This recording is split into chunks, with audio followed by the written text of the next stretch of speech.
I'm sitting here today with South Dakota Mines football player Kyante Christian. Kyante, how are you doing? Doing good. How you doing? I'm doing well. Thank you for asking. Appreciate you sitting down with us. There's a lot of other things that I'm sure you could be doing, school-wise, everything else. You're a busy man, so I really appreciate you sitting down with us. Oh, thank you for having me. Well, Kyante, let's just jump right into it.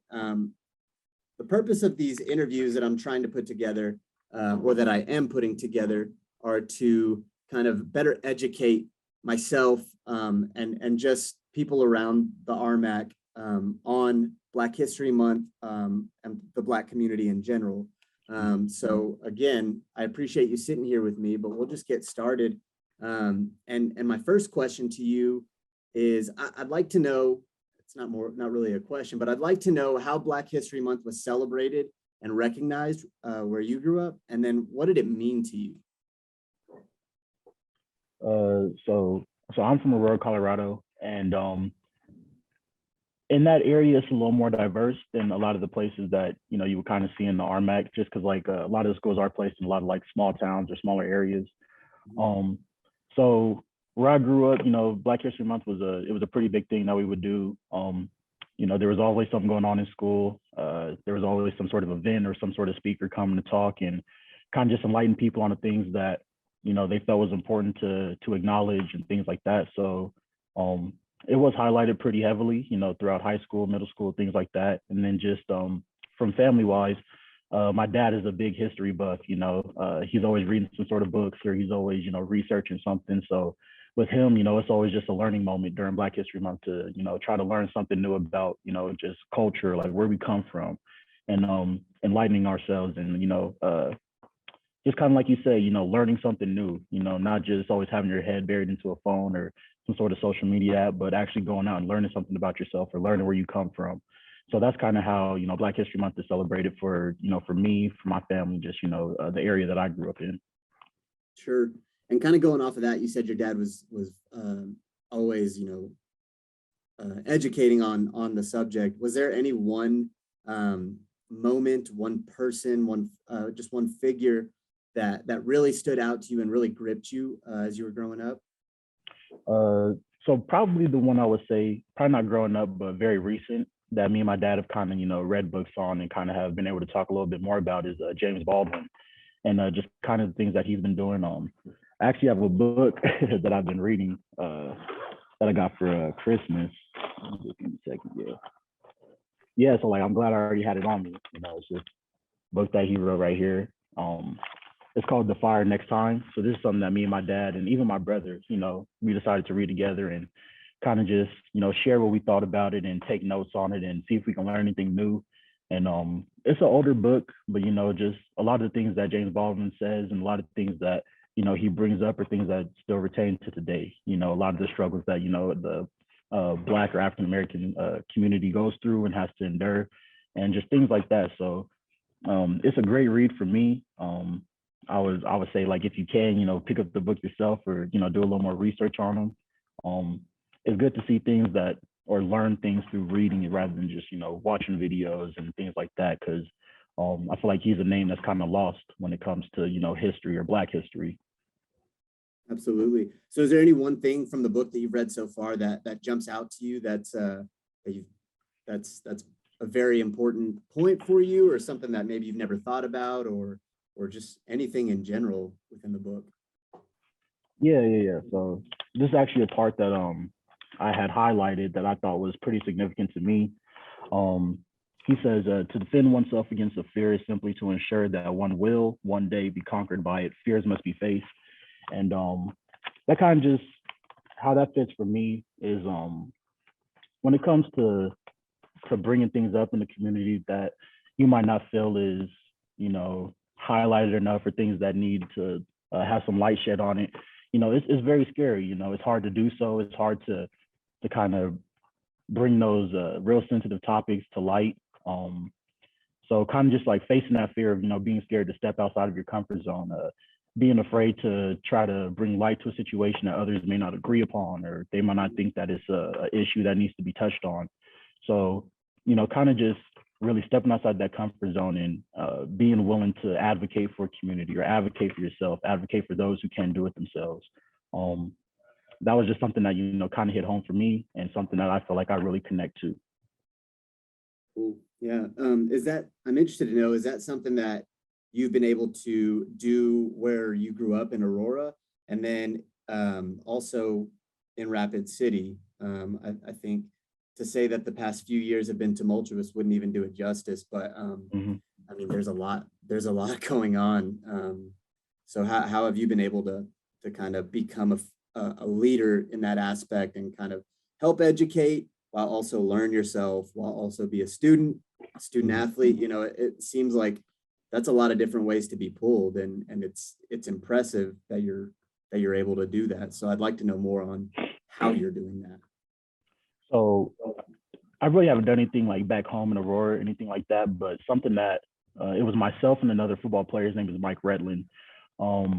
Just with a lot of things that were going on, like with the whole George Floyd incident and a lot of the social unrest that was going on during that time, we felt that it was very important, and it was just something that was weighing heavily on our hearts that, this was something that needed to be highlighted. And in the city of Rapid City, like where we were at, we felt that just light needed to be shed on the situation and things that were going on, outside of this community, because while it may not have affected people here, it definitely affected us because a lot of those things were going on where we're from. And it was something that we could relate to, not more so than like people couldn't out here. So one thing that we decided to do was there were a group of us on the football team who actually decided to take a knee during the 2020 COVID season. And we know that brought like a lot of, it was discomfort, and a lot of people were upset by it, but it allowed us to be able to bring people to the table to have those conversations. So immediately after that happened, we actually had an alumni who had reached out to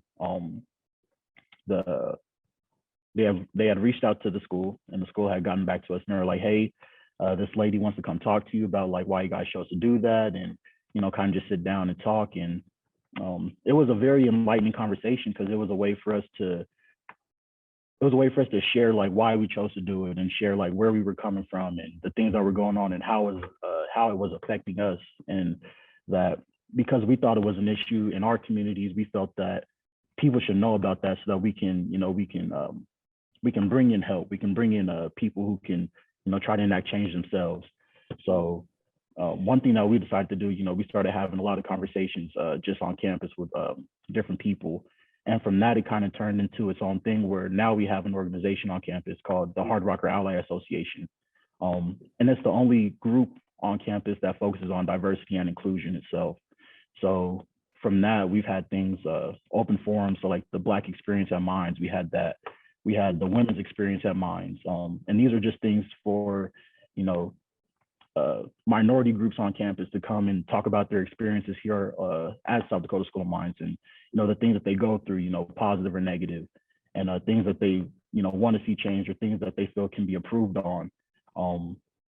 So just kind of going from there, and then connecting with past graduates. So on the Black Experience, we actually had two of the first Black graduates from South Dakota School of Mines come on and speak, which was, it was pretty cool, and it was pretty inspirational. And, being able to connect and reach out to people like that who have gone through the process and they know how hard it was, and just being able to pull people up. So that's kind of what came from that. And it's something that, we're doing a lot more. We're actually partnered with the Rapid City Police Department, that organization, the Hard Rocker Ally Association. And we're doing things with that, and we're doing more outreach programs and things like that. So it started really small, and now it's just kind of it's starting to roll and become this big snowball to where hopefully when I'm gone and a lot of people who started are gone, it's something that stays around and keeps going.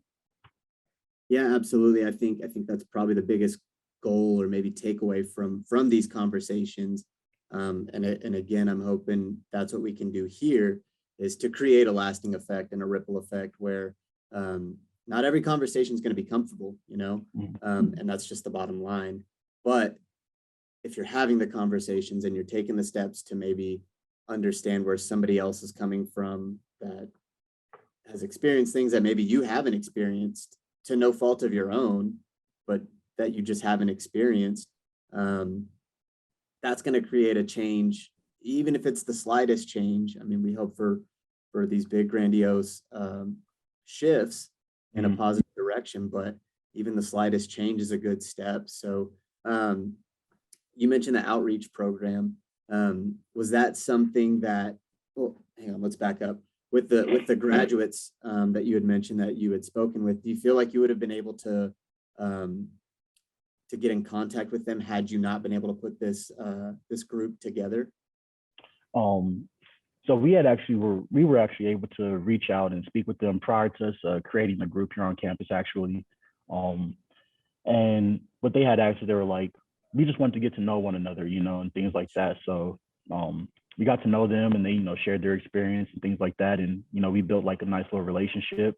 And I think if it wasn't for, what we did in the fall, we probably wouldn't have been able to make those connections, or we probably wouldn't have been able to get these conversations going, sit down with people and, have these discussions, which, are, they're needed, all around the country right now.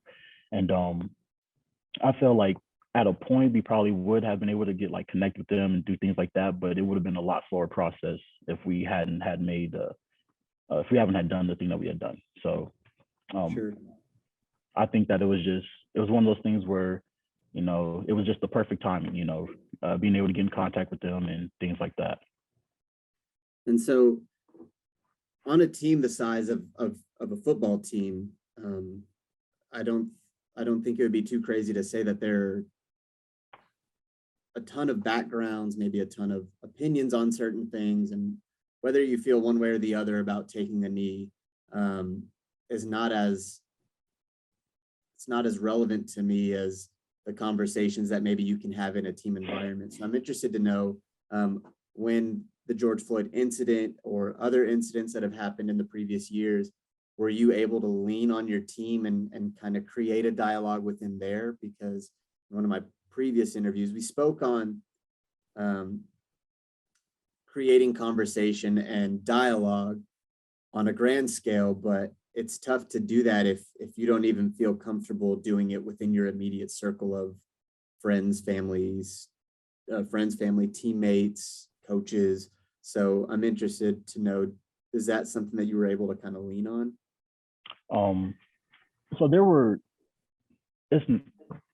I would kind of say that there were a few people like on the team who, were eager to like reach out and like have those conversations and things like that, who were, eager to learn, eager to hear somebody else's experience, just like regarding the whole situation.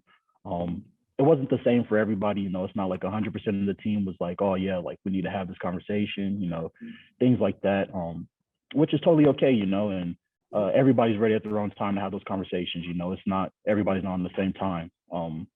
But we did have a good number of teammates who, we had a forum just between the team and a few other sports on campus, come through, and, we had a really good conversation for about, an hour or two. And, we were able to get all of our thoughts out there on the table, and people were able to ask questions and, why this, why that, why now, kind of questions like that. So it was good that, having those teammates, reach out and like want to be able to sit down and talk, even if we weren't going to agree on everything.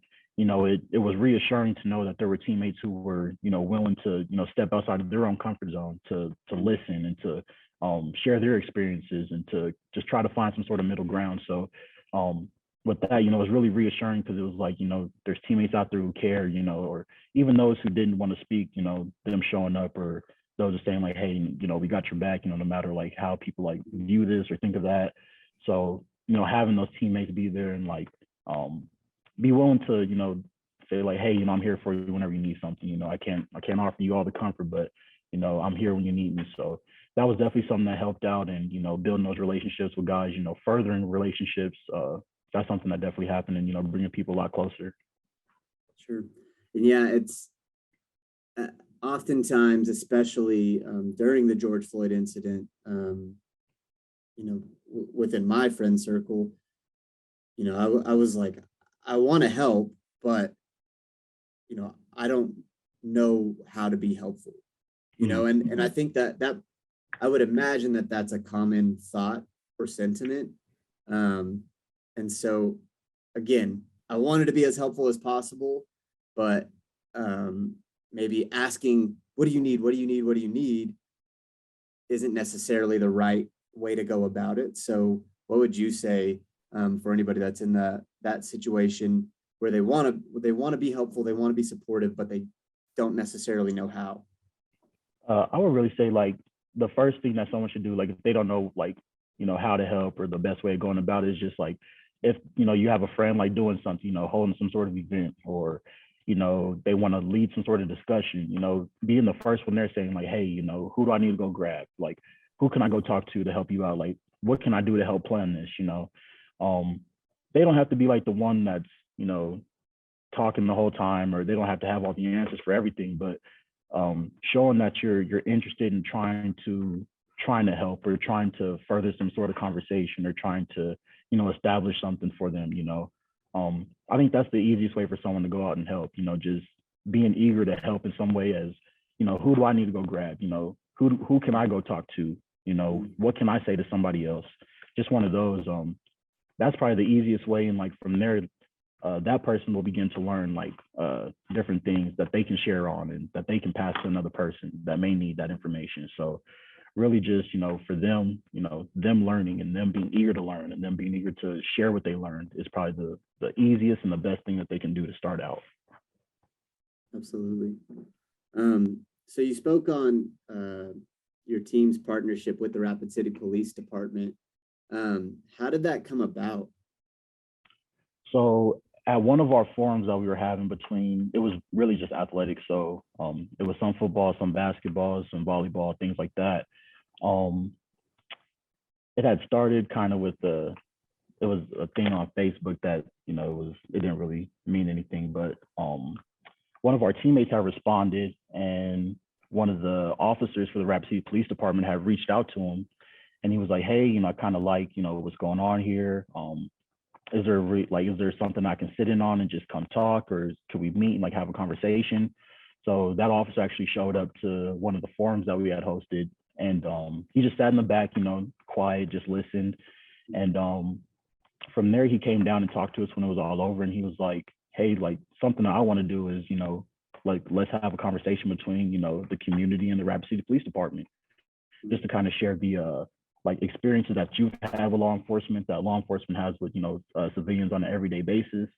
Mm-hmm. So from that, it was probably in January, February, or no, it was probably around April when we decided to sit down and have that conversation. So there were probably 30 students and some student athletes. And then there were probably 10 to 15 police officers who were there. And we all just sat down and, we kind of just, we shared what was on our mind. We shared what was on our hearts.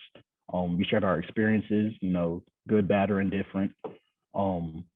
And from there, just kind of, trying to build some middle ground in a relationship to where we can continue to do more things, within the community or, within Rapid City and things like that. So from there, we made a pretty good relationship. And that really all started with, her name is Bailey Dansby. She is the youth outreach coordinator for the Rapid City Police Department. And the more we got to know her, the more that we found that the things that she was trying to do kind of aligned with the things that we wanted to do as well. So that's really where that relationship happened. And, the whole youth outreach program began to kind of like come to fruition. Sure. Would you say that that's the biggest takeaway from the conversations and the relationship that you've built with Rapid City Police Department, or are there other ones that you've maybe been able to put together that you didn't even necessarily think would come of it? What do you mean? So like you said you built this relationship with the outreach coordinator with the South Dakota Mines, right. The Rapid City Police Department. And so that seems like a great takeaway from it. You have two groups who may have these similar ideas and perspectives, but they maybe would have never joined together had this one officer not reached out to this one student athlete. So to me, that sounds like a great takeaway. You're creating a conversation, you're building a dialogue like we spoke about that may have never happened. That's an easy conversation to have. if you're aligned on these things, that's great. But are there other takeaways aside from that have come from it? You know, maybe other groups on campus that you've been able to connect with, or other groups in the community of Rapid City that you've maybe been able to connect with? Oh yeah, absolutely. So other groups I would probably say like that we've done stuff with is NSBE, so the National Society of Black Engineers here on campus. We recently just had a speaker come in and talk about kind of like critical race theory, you know, and his name was Dr. Niall Fort. So we had that happen, and that kind of just, it aligns with the things that we're trying to do, where it's like just educating yourself and, you know, getting out into the community, trying to educate others. So that's probably like the biggest takeaway that I've, you know, kind of gotten from, you know, building relationships with everybody and things like that, is just, there's always something to learn, or there's always you know, somebody out there who's willing to share some sort of information or enlighten you on a certain topic. And just getting past the whole, you know, the name of something, and like being biased without really knowing like what something's really about. So that's kind of one of the biggest things that like I've gotten from this is, you know, when people talk about like diversity and inclusion, they're like, well, I don't really see an issue. Like, or one of the biggest things that we had run into was we did a survey and we asked people like just on campus, all student athletes, was, you know, do you believe that this school is diverse? And one thing that came out was like 80% of the people who took it said that this school is diverse. But you kind of look at the percentages and, you know, it's like 80% white, and then every other category is, you know, close to 1%, so to speak, or in that range. And we have to look at it as like people are coming from really small areas, you know, kind of not secluded, but, you know, those areas aren't as diverse. So when they come to a school like this and they see, you know, a few Black students or a few Indian students and things like that, they're like, wow, this is really diverse to me. So kind of like pushing back on that whole thing where, you know, just because it's diverse to you doesn't mean it's like actually diverse and things like that. So that's one of the biggest things, just learning moments, you know, learning. That's the biggest thing I've gotten from this. And there's always something to learn. There's always something to be taught. You just have to be willing to sit down and listen, or sit down and have that conversation. Yeah, it's interesting you bring that up. I've personally, now that you mention it, I've never really thought of diversity as a spectrum, but that makes sense. You know, if you're from maybe a small town in a certain geographic location, diversity could mean something completely different than a giant metroplex. So yeah, that's a great point. I think that's probably that's absolutely something that could be addressed. And yeah, I don't know that you can necessarily fault somebody for only experiencing this one thing growing up, but at the same time, that conversation needs to be had because the world is diverse, you know. Right. You grow up in one community, and then you know, you go to school in this community, and you build your circle of peers, and then you just transfer that to maybe a university, which is just another small community, or can be a big community, but sometimes in those bigger institutions, it's so big that there's no way you can be in a community with everybody. You know, it's just not feasible. So that's a great point. Diversity is a spectrum. You know, and you have to be kind of comfortable navigating that. And I would imagine it's difficult. You know, what do you think? How is it navigating living in a metroplex like the Denver area, and then shifting to a community like Rapid City? So it was kind of a culture shock to me at first. You know, coming from like a very diverse area and things like that. You know, it was weird going to class and, you know, being the only like Black student there. Something that's kind of funny was I was taking a Black history class. It was my sophomore year, or it was my freshman year, second semester. And, you know, I looked around, I was the only Black student in there, you know, so that was just like one of those weird things. And, you know, it doesn't like weigh on you a little bit, but just something that you notice quite often and quite frequent, where it's like, man, I don't see anybody that's, you know, that's like me, or, you know, I don't know if these people like think like me, you know, so to speak. So, you know, kind of just getting comfortable, you know, being outside of like my own area of comfort, you know, where it's like I'm the only Black student. So kind of the term that comes from that is something that my friends used, and it was something that we saw or heard somewhere. It was like, you're the face of the race, when you're, in that setting. So kind of like how you act or, how you're perceived is how a lot of people are going to perceive people that are like you or look like you, so kind of wearing that is, like a badge or a duty to, make sure that you're representing yourself in the right way, so that's always on like the forefront of your mind, am I going to make it harder for the next person who comes in like me because, the way that I, treated others or the way that I acted in classes, things like that. So always making sure that, you represent yourself in the highest of ways, even when, you should be doing that on a regular basis, but it's something that, you think of quite often when, you are in a setting that's very different than where you come from. Oh, Kyante, that sounds, quite frankly, that sounds like a heavy burden to carry. I mean, even just the term, the face of a race, I mean, that's a heavy term. How are you able to, carry that weight? How are you able to do that? Yeah.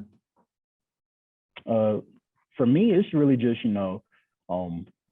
just going out there and, building healthy and good like relationships, getting to know people, step like we said at the beginning, stepping outside of that comfort zone. If you kind of just sit there like curled up in a ball and like, oh, I can't really relate to these people, so I'm not going to try to get to know them. You're not going to have a good experience in college. You're not going to have a good experience in classes. You're going to have a rough, social life and things like that. So kind of just making sure like, I know that I'm different or I know that people are different around me and like recognizing those differences and like putting those aside to, really get to know the person for who they are and things like that. So knowing that like that's something I do think about and being able to, kind of put that aside and get to know people genuinely, that's something that I've had to, work on and do and things like that, just because, there aren't a lot of, people who look like me walking around school unless they're, playing a sport. So just getting to know people like on a, a real personal level and, developing those good relationships, it makes things easier, so, and that's one thing I want to do is make it easier for the next person who comes after me, where they can ask me like, hey, I'm comfortable with this, or, I'm the only person like this in my class, like, how'd you navigate it? How'd you get through it? Knowing that I have that experience that I could pass on to somebody else, or that knowledge that they can use to, help themselves and help somebody else later on. Absolutely. So, slight shift. I'm interested to know what's something about Black History Month or just the community in general that you wish more people knew about? I'd probably say, the organization we have here on campus, the Hard Rocker Ally Association. I feel like it's a group that, is desperately needed, and it's a group that is needed across the country, not ours specifically, but something just like it, where, you can have minority groups come in and, they can voice something that they feel is important, or if there's a situation that they feel needs to be talked about, on a broad spectrum, they have that platform that they can, take off from. So yeah, just kind of the group that we're starting here and, the connection that we're making with the Rapid City Police Department, I feel like it's something that, a lot of people should know about and more people should, take interest in, because, you never want to be that person who misses the boat, on something good, something like this. So yeah, just like I want people to know about the Hard Rock Rally Association and what we have going on and the things that we want to do and the things that we're going to do moving forward, because this is something that I'm very passionate about. A lot of people like me are passionate about, and it's just another way of educating, educating yourself, educating others, trying to be an advocate for others, advocating for those around you. That's just really what it's all about. And, it's something that a lot of people should take interest in. And, when it's going to be good, it's going to be, it's going to be something very, very exciting to be a part of. So how could, obviously, if you're on campus at South Dakota Mines, how would somebody go about gathering more information for that group? And then just to kind of build off of that, how would somebody that's maybe not on the South Dakota Mines campus go about learning about that group or educating themselves on the group that you all have put together on your campus? So there's actually things that you can find online that will kind of like direct you to. It's actually a video that we have that we actually made that discusses what the group's about. The things that we've done, what we find to be important. So it's as easy as searching something online, with the name and putting SDSMT at the end of it. It's really that easy to do. And then just the more that we're involved with you know, community outreach things and things of that nature. You know, it's really just word of mouth. You know, the more that someone's doing something, you know, the more time you're putting into it. You know, someone's going to hear about it, or someone's going to be like, hey, you know, I actually heard about this. If you know, if you're interested in being a part of that, or they're doing this with the Rapid City Police Department, or they're doing this with the kids outreach group. You know, so just kind of just, you know, it's really just word of mouth, you know, trying to get it out there. And another thing that we have going on is a tutoring program that we're that we're making through the group. So that's something that's going to be trickle down into high schools and elementaries and things like that. So it might not be known now, but pretty soon in the Rapid City community, you know, outside of the campus, you know, they're going to know about it, you know, at a very high level. So that's great. Sounds awesome. So that sounds like a legacy in and of itself, but what legacy do you wish to leave, you know, maybe to your kids in the future, or even just the community of Rapid City? What's something that you want to leave behind once you graduate, if you move away, that people can say like, oh yeah, this is going to be timeless? Kind of just like, you know, whenever you enter something, you know, you want to leave it better than what you came into it as, you know. So for me, you know, just you never want to leave a bad taste in someone's mouth. So, you know, every time, you know, someone sees me, I want them to make sure, you know, like, oh yeah, that's key, you know, have a smile on his face, you know, make them smile, things like that. And just the legacy of, you know, being an advocate for people, you know, being a voice that people can, you know, reach out to, or being that person that someone can lean on. And for that, just, you know, this group itself, you know, it's kind of like, it's like our little baby, you know, I keep coming back to it, but it's something that, you know, is very important to us, you know, and we've put a lot of time into it, you know, trying to get it, like getting it established and things like that. So just leaving a legacy of something that somebody can use, or someone can, they can use the resources that come with it. You know, that's kind of what I want to leave behind, and something that's going to help somebody in the future that's, you know, just like me, or comes from a community just like mine. Leaving something behind that is tangible, something that, you know, they can benefit from. That's kind of the legacy I want to leave behind, and you know, just being a giver and things like that. So that's what I want to leave behind. That's what I want people to think of when they think of me. So that's what I'm working towards. Well, Kyante, that all sounds great. I feel like this is very educational. I've personally taken a lot away from it. I'm hoping that everybody else that views this can.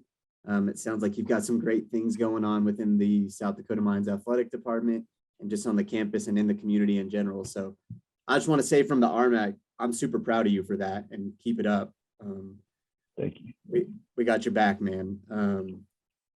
This is great. I can't say that enough. I mean, I wish I had more colorful words to say, but I can't. You're doing great work. So keep up the great work, and just know that if you ever need anything, just reach out. Like you said, building a dialogue and creating those conversations are key.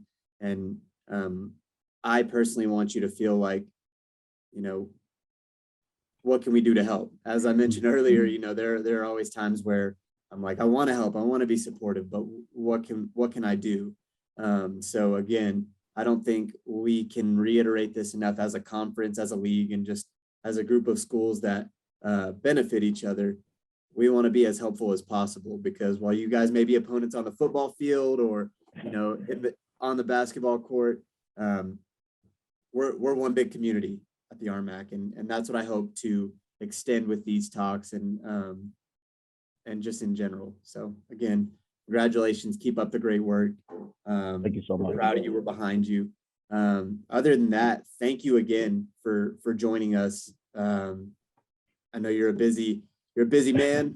You're telling me about your course load and everything that you were doing on one of your light days. So thank you.